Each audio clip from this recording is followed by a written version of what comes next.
Welcome to the world of science fiction stories, and don't forget to share and subscribe the channel. The hall of the triumvirate buzzed with light and breathless conversation, yet she moved through it like a ghost among sculptures. Jira of the Ori, once the greatest battlefield tactician of her age, now carried more whispers than honors. Her name no longer summoned admiration but discomfort. Her face, once symmetrical and fierce with pride, had been reshaped by plasma fire in the final battle over Threxus Prime. Half of it was smooth and radiant Ori bronze, the other half a patchwork of melted ridges, fused bone, and exposed orbital veins. They called her the beast behind the victory. No one spoke the name aloud in her presence, of course, but she heard it carried through corridors, bouncing from polished lips and behind upturned collars. Council members lowered their eyes when she passed. Warriors who had once pledged allegiance to her brilliance now shifted away, as if scars were infectious. The Empire Zira bled for had repainted her into a cautionary tale. Still, she walked tall, silent, alone, draped in a black tunic that covered her medals but left her scars bare, because she would rather be feared for the truth of her ruin than pitied behind false beauty. When the Council assigned her to oversee a technical systems realignment on the inner defense ring of the Ori stronghold, she didn't argue. It was a quiet demotion. No war room, no command, just a shuttle and a data pad and a low-level team of off-world engineers sent to support her. It was a mercy, they said, a place where she wouldn't have to endure the public discomfort. She accepted. And when her shuttle arrived, the first to greet her wasn't a ranking officer or protocol droid. It was a human, half covered in engine oil, crouched beside a sparking relay node, humming an old Terran tune as if he owned the sky. "Careful," she said as she approached. "That conduit sings before it bites." The man looked up, blinking beneath messy dark hair, and grinned. "You'd be surprised how many things that applies to." Jira raised a brow, more out of habit than interest. "And you are?" "Marcus Vale, systems engineer. You're my boss for the next 30 rotations, give or take." He wiped his hands on a rag.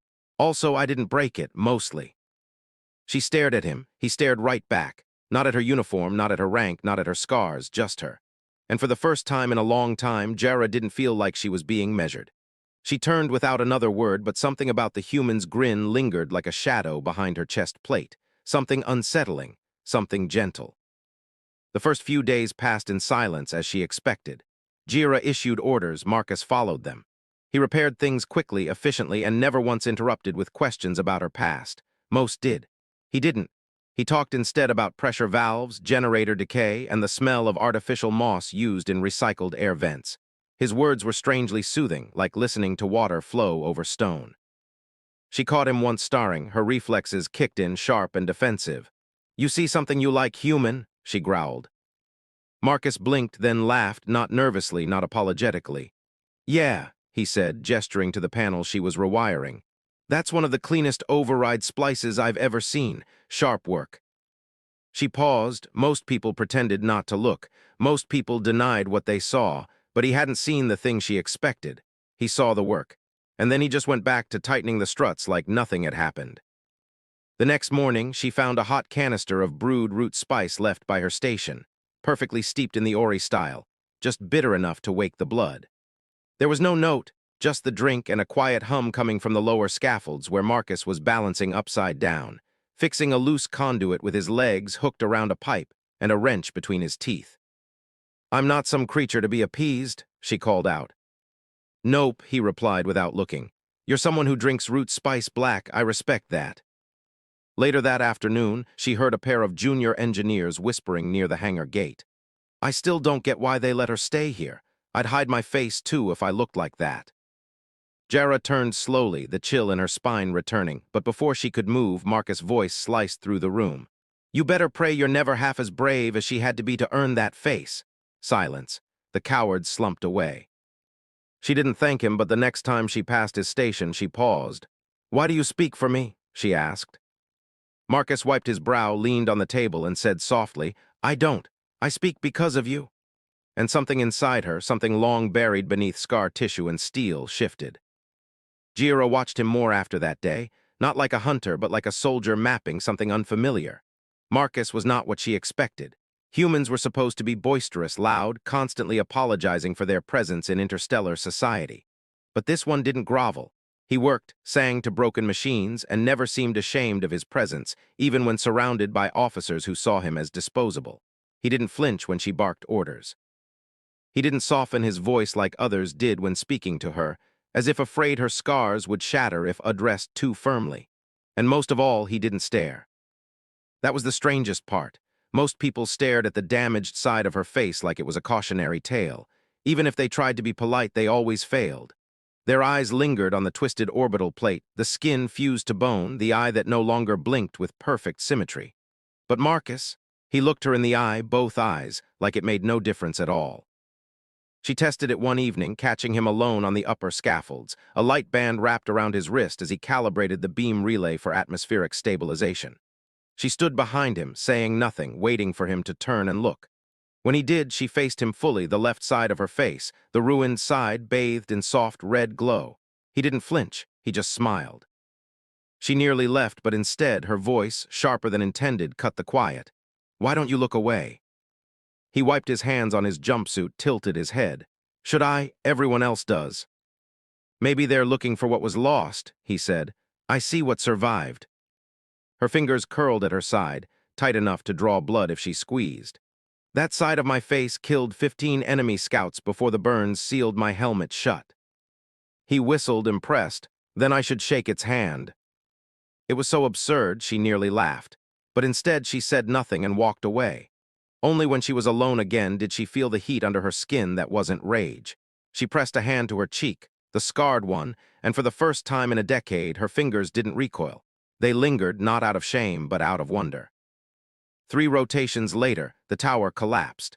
A misaligned thermal coil ruptured in the power subgrid beneath the main relay, and in less than a minute, the entire lower sector of the defense ring was shaking like a dying beast.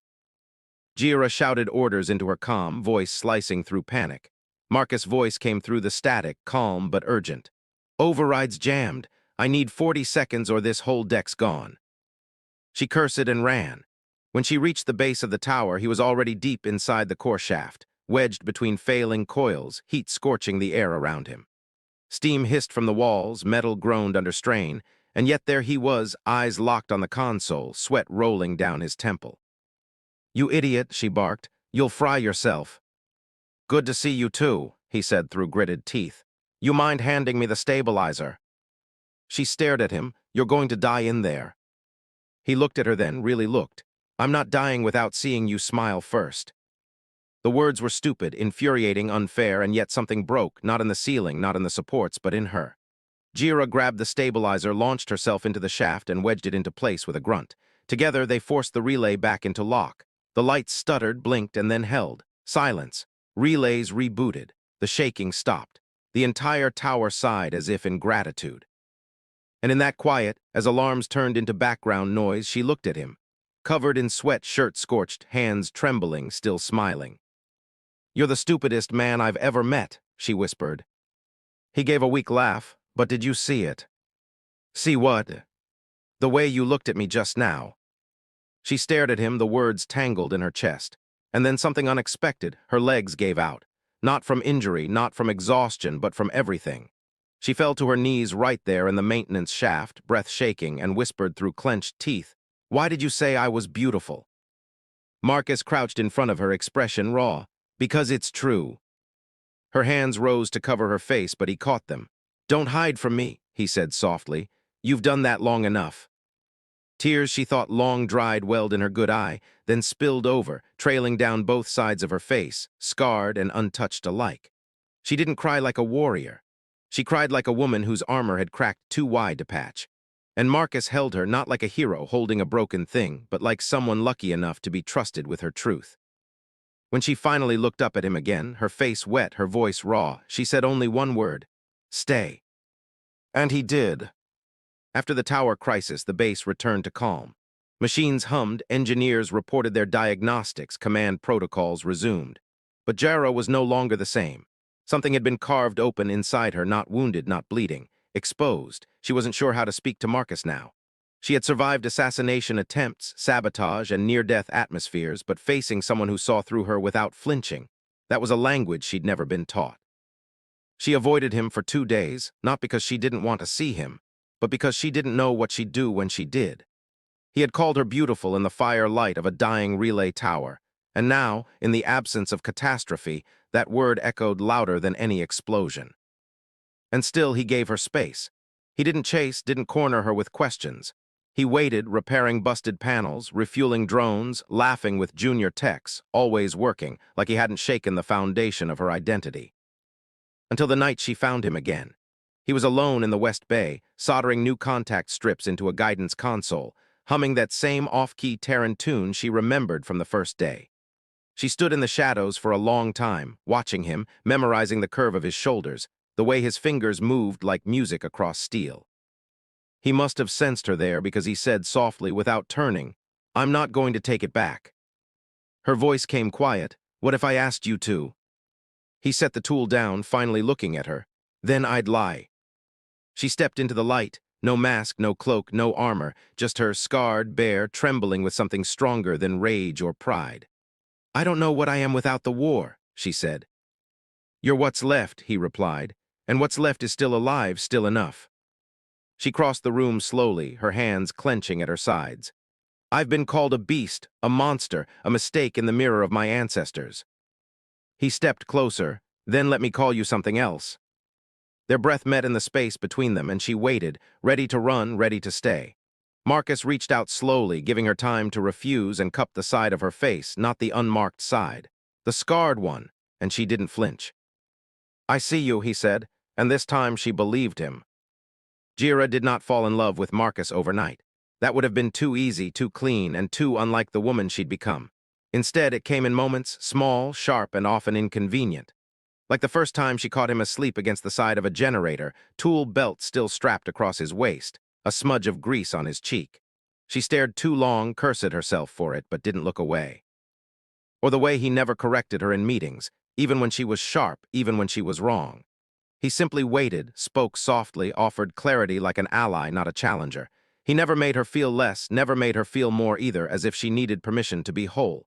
He simply made space. The base began to whisper again, but this time it wasn't in cruelty. Some said the Ori beast had softened. Others said she had been tamed by a Terran engineer. Jira heard them all and didn't care, because for the first time in years, she wasn't haunted by the idea that someone might see beneath her armor. She wanted to be seen. They ate together most evenings, at first under the pretense of shared reports, but eventually the data stayed cold while their conversation warmed. She learned he'd lost a brother during the Threxus siege, the same war where she'd nearly died. He didn't blame her. He never blamed. Instead, he said, "You survived hell. I'm glad someone did." She didn't respond right away. She just reached across the table and set her fingers gently on his, not a claim, not a kiss, just connection. And when the lights flickered above them from the aging reactor, she laughed for the first time in months. Low, raw, real. "Say it again," she whispered later, walking with him along the hull perimeter beneath a sky full of cold stars. He knew exactly what she meant. He stopped, turned to her, and spoke without flourish. "You're beautiful." Tears pricked at her eyes again, not from pain, but from the unfamiliar warmth that bloomed just behind her ribs. This time, she didn't drop to her knees. This time, she stepped forward, leaned into his chest, and whispered, "Then I suppose I'll have to believe it." And he answered, "You already do, I can tell." It wasn't supposed to be a battlefield. The defense grid failure that tore through Hangar 6 had started with a faulty shield regulator and ended in a controlled blaze licking the edge of the southern bay. Jira heard the alarms from the upper decks and was moving before protocol caught up. No armor, no rifle, just instinct. She ran without thinking. That's what she had always done, run toward the flames. Marcus was already there. The fire danced along the docking wall, spitting molten sparks as personnel scrambled to evacuate. A coolant pipe burst above, flooding part of the floor with steam obscuring sight. And in the center of it, Marcus stood on a swaying scaffold, trying to reach a failing vent conduit that was moments away from igniting the stacked fuel cells. His harness was secure. His grip wasn't. "Marcus," she shouted, her voice cutting through the chaos. He looked down just in time to lose his footing. She leapt onto the platform ladder and was halfway up before her mind caught up with her body. He dangled from a support beam, one arm locked around the scaffold, his boots scraping for purchase. The fire below roared like it had found its voice. She reached him, grabbed his arm. Their eyes met. "I told you," he gasped, teeth clenched. No dying without that smile. You're an idiot, she hissed, pulling with all her strength. He chuckled even as his weight pressed her shoulder nearly out of joint. Still worth it. Together they climbed down, landing hard against the floor just as the emergency foam suppression system triggered, coating everything in shimmering frost. Steam hissed, silence returned, and then laughter. It came from her, small at first, then louder, freer. She laughed like someone finally waking up from a war they didn't realize they were still fighting. Marcus sat beside her, coughing. You good? She asked. I smell like engine grease and regret, he replied, but yeah. She turned her face toward him, the half-scarred side exposed, unhidden, dripping with melted frost and soot. He didn't look away. She didn't wait this time. She leaned forward and kissed him, fierce and sudden, like claiming a memory she didn't want to lose. It wasn't perfect. It was awkward, a little clumsy, both of them still breathless from near death. But it was real. When they parted, she whispered, "This fire didn't hurt." Marcus smiled, soft and quiet. Some flames are meant to warm. The mirror had been there the whole time, above the wash basin in her private quarters. For years, she had turned it away, covered it, sometimes even smashed it when the anger got too loud. She didn't need a reminder of what the plasma did, of what the council said, of what her own voice whispered late at night when no one was around to contradict it. But tonight, she sat before it in silence, not armored, not hidden.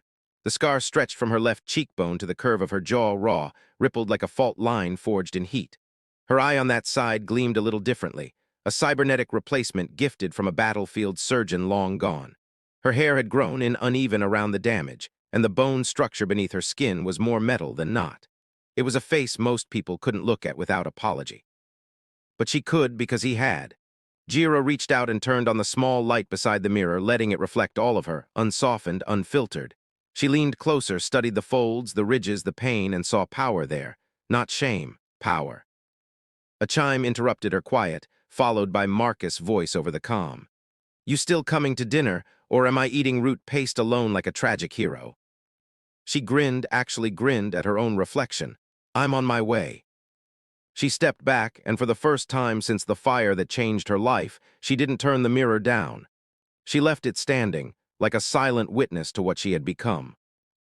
That night she arrived at the mess hall wearing nothing special, just a plain gray tunic and loose boots, her hair tied back, her face exposed. The junior engineers looked up and froze. She walked past them, sat beside Marcus, and poured her own drink without waiting to be served.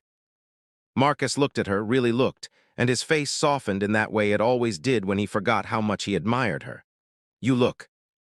She cut him off, I know. And in his eyes, she saw not the beast they had once named her. She saw a woman he'd chosen. And in that choice, Jira finally understood something she'd been too proud to admit before. The face they called broken was the one that had saved him. Peace was never simple, not for someone like Jira. After the fire, after the kiss, after the long silence she'd carried was finally broken, the world didn't suddenly become gentler. The names still followed her. The stares didn't vanish. Some diplomats still turned their heads when she entered a room, pretending not to see the jagged, beautiful ruin of her face.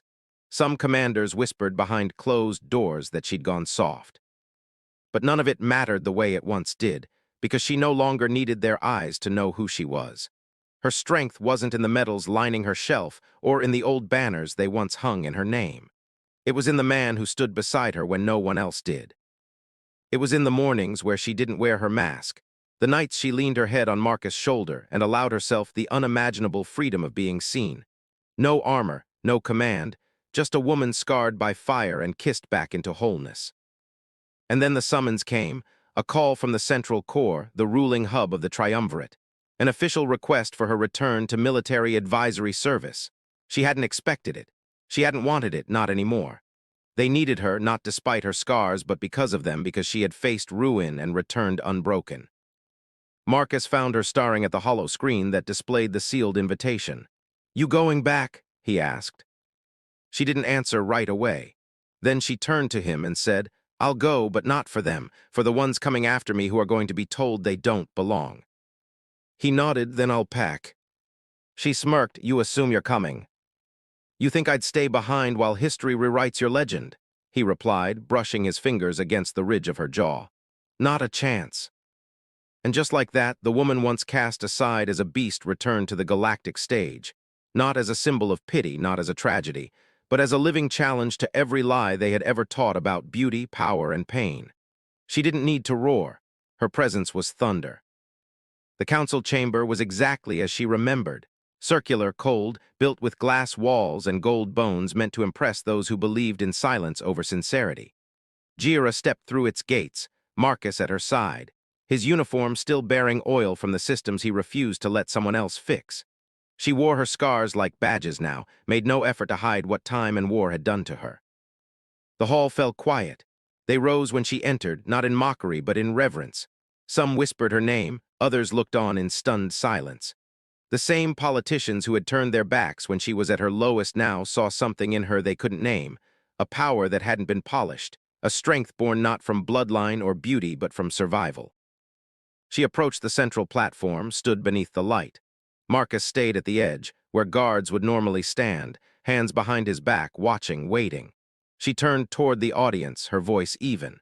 "You cast me out because I made you uncomfortable, because I reminded you that strength doesn't always look the way you want it to." A pause. "I don't need your approval now. I'm not here to reclaim anything. I've already won." And then she did something no one expected. She stepped off the platform, walked down the aisle, stopped in front of Marcus, and in full view of every dignitary, ruler, and ranking officer, she took his face in her hands and kissed him. Firm, unapologetic, eternal. They didn't gasp this time. They stood still, because there are moments where legend isn't forged in fire or written in blood. Sometimes it's carved into memory by love that refused to flinch. When she pulled away, Marcus whispered, "What do they see now?" She turned to him, her eyes shimmering beneath the chamber lights. "Not a beast, not a general," she smiled. "Me." And for the first time since the war, Jira of the Ori finally belonged. Not to them, not to a banner, not to history, but to herself.